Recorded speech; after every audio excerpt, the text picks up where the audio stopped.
안녕하십니까. 여러분을 성경의 지세계로 안내할 성김은 박사입니다. 반갑습니다. 네, 안녕하십니까. 오늘은 급하게 만든 콘텐츠이긴 한데요. 키우치의 입장, 속죄의 의미 논란, 번역의 문제점에 대해서 살펴보도록 하겠습니다. 아마 여러분들이 대부분 소지하고 있을 레위기 주석들 가운데 벌어진 일을 말하는 건데요. 앞서 살펴본 하틀리 주석에서는 레위기 주석에서는 하틀리가 재물을 번제단에서 사용하는 것을 죄의 제거라는 의미로 이해를 했고, 키우치는 재물을 번제단에서 사용하는 것을 하나님의 진노를 달래는 것, 혹은 유화라고 이해했는데,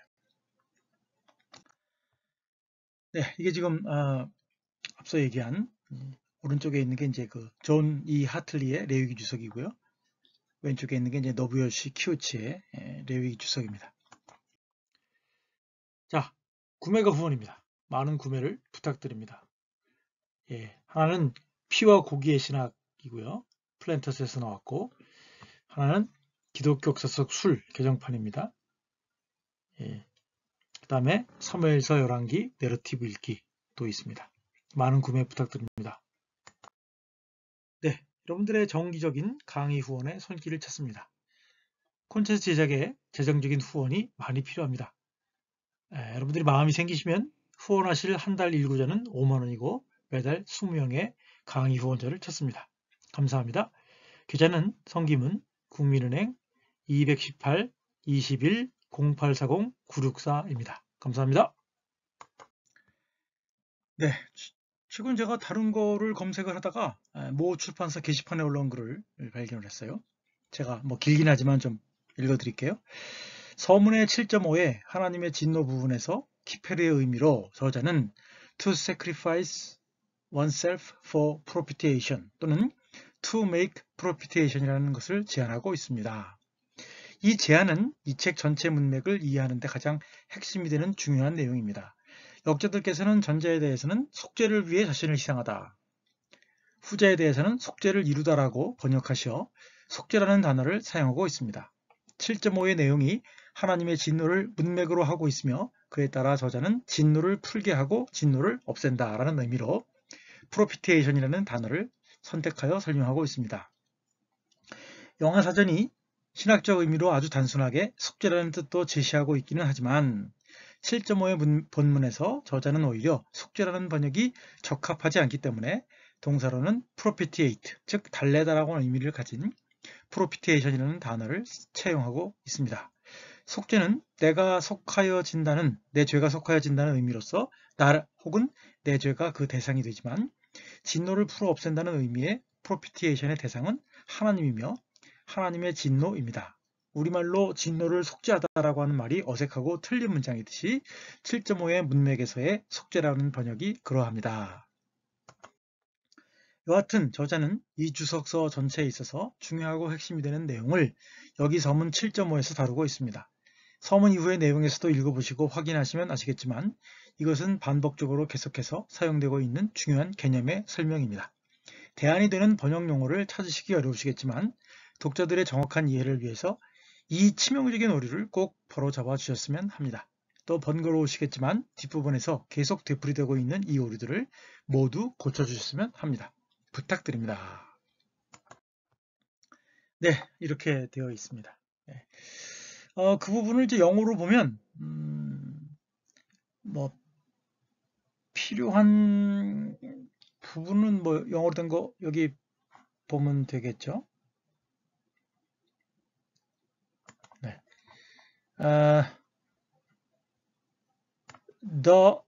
The assumed dual inverted action that occurs with regard to its agent, the priest, leads to the inference that Kiffer has a reflective meaning. Hence, it is to be rendered either to sacrifice oneself for propitiation or to make propitiation. 네, 이렇게 되어 있단 말이죠. 여기 그 게시판에 글을 쓴 것처럼 The offerer is viewed as the object of the Lord's wrath to varying degrees. The offerings symbolize the offerer appeasing the Lord's wrath. 네.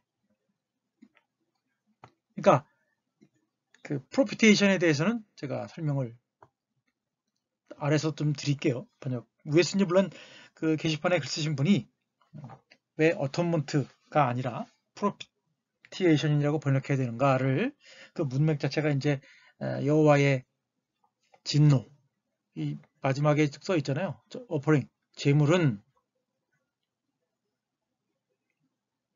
여호와의 분노를 달래는 것을 상징한다 라고 얘기를 하고 있단 말이죠.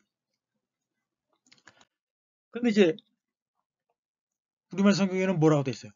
그러므로 키페르는 속죄를 위해 자신을 희생하다나 속죄를 이루다로 번역해야 한다 라고 번역을 했단 말이에요.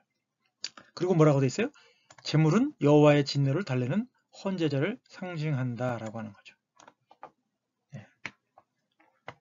여기서 또 나와 있어요. 따라서 인간은 끊임없이 여호와의 진노 아래 살고 있는 것으로 여겨진다. 그러니까 간단하게 말하면 하나님의 진노와 제사를 드리는 문맥에서 사용되고 있는 키페르라고 하는 말은 여긴 뭐 속죄를 위해 자기를 희생하다라고 번역되어 있는데 영어로는 이제 to sacrifice oneself for propitiation, 자기를 위한, reflective라는 게 이제 재귀적이라는 말이 이제 자기를 위한 뭐 그런 말이에요. 그러니까 화해를 위하여, 다시 말하면 propitiation of God, 뭐 그죠? 하나님의 위로를, 하나님의 진노를 달래기 위하여 제사하다, 그런 뜻이고, 속죄를 이루다라고 하는 번역은 to make propitiation이니까 하나님의 진노를 달래게 하다, 그렇게 번역을 해야 한다는 말입니다. 네. 뭐 계속해서 이 죄를 없애다라는 말, 죄를 없애다로 볼 것이냐, 뭐 그 하나님의 진노를 달래다로 볼 것이냐의 문제는 계속해서 다루고 있기 때문에 여러분들이 뭐 관심을 갖고 좀 보시면 좋을 것 같습니다. 자, 오늘의 결론은 저자의 입장을 제대로 알아야 레위기 주석을 바로 읽을 수 있다. 제물을 통한 번제단에서의 죄의 제거나 제물을 통한 번제단에서의 하나님의 진노를 달래면 의미상 거대한 차이가 있다. 물론 이제 두 가지가 다 일어난다고 보는 사람들도 있는데요. 하여튼 이 지금 우리가 말하고 있는 그 하틀리나 키우치의 문맥에서는 둘 다 같은 말이다. 뭐 이럴 수도 있고 저럴 수도 있다라고 말하지 않고 이것 중에 하나만 선택하고 있기 때문에 그거를 우리가 다르게 해석을 하면 저자의 의미를 벗어나게 되는 거죠. 그런 면에서 제단에서 제물을 태워 속죄하다라고 하는 의미는 여전히 오역이고요. 아마도 개역개정 탓일 수도 있고 일반적인 영안사전의 일반화의 오류를 무조건 무비판적으로 수용한 탓일 수도 있겠습니다. 네, 비관적인 결론을 또 드리면서 오늘 강의를 마치도록 하겠습니다. 감사합니다.